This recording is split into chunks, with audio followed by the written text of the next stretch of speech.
భారతీయ సినీ చరిత్రలో బాహుబలికి ఎంతటి ప్రత్యేక స్థానం ఉందో ప్రత్యేకంగా చెప్పక్కర్లేదు. డార్లింగ్ ప్రభాస్ రానా నటించిన బాహుబలి సిరీస్ టాలీవుడ్ స్థాయిని ప్రపంచానికి చాటి చెప్పింది.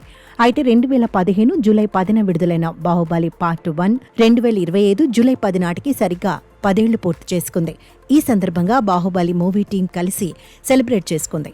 రాజమౌళి, ప్రభాస్, రానా, నాజర్, రమ్యకృష్ణ, సత్యరాజ్, శోభు యార్లగడ్డ ఇలా సినిమాకు పనిచేసిన ప్రతి ఒక్కరూ ఈ సెలబ్రేషన్స్ లో పాల్గొన్నారు.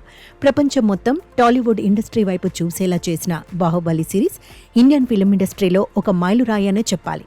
అయితే ఇంతటి అద్భుతమైన బాహుబలి సిరీస్ గురించి అభిమానులకు తీపి కబురు అందించాడు దర్శకధీరుడు ఎస్ఎస్ రాజమౌళి.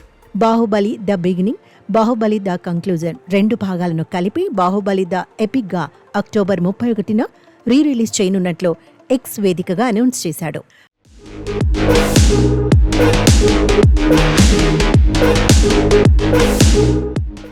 బాహుబలి ఎన్నో అద్భుతమైన ప్రయాణాలకు ఆరంభమని, లెక్కలేనన్ని జ్ఞాపకాలను ఇచ్చిందన్నాడు డైరెక్టర్ రాజమౌళి.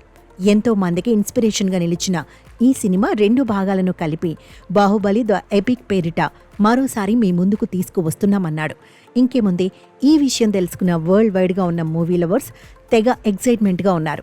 ఎప్పుడెప్పుడు రాజమౌళి చెక్కిన అద్భుత కావ్యం బాహుబలి ద ఎపిక్ను చూద్దామా అని ఈగర్గా వెయిట్ చేస్తున్నారు. అయితే చిత్రం విడుదలై 10 ఏళ్లైన సందర్భంగా బుధవారం రాత్రి బాహుబలి టీం రీయూనియన్ మీట్ హైదరాబాద్లో జరిగింది. ఇందులో చాలా ఆసక్తికరంగా సినిమాలోని తన డైలాగ్ "ఇది నా మాట, నా మాటే శాసనం" అనే ప్లకార్డ్ పట్టుకుని రమ్యకృష్ణ ఫోజ్ ఇవ్వడం ప్రస్తుతం నెట్టింట తెగ వైరల్ అవుతోంది. మరోవైపు 2015లో ఈ సినిమా ప్రచారంలో భాగంగా రాజమౌళి వాడిన బాహుబలి వస్తున్నాడు అనే హ్యాష్ ట్యాగ్ కూడా ఇప్పుడు నెట్టింట ఓ రేంజ్లో వైరల్ అవుతోంది.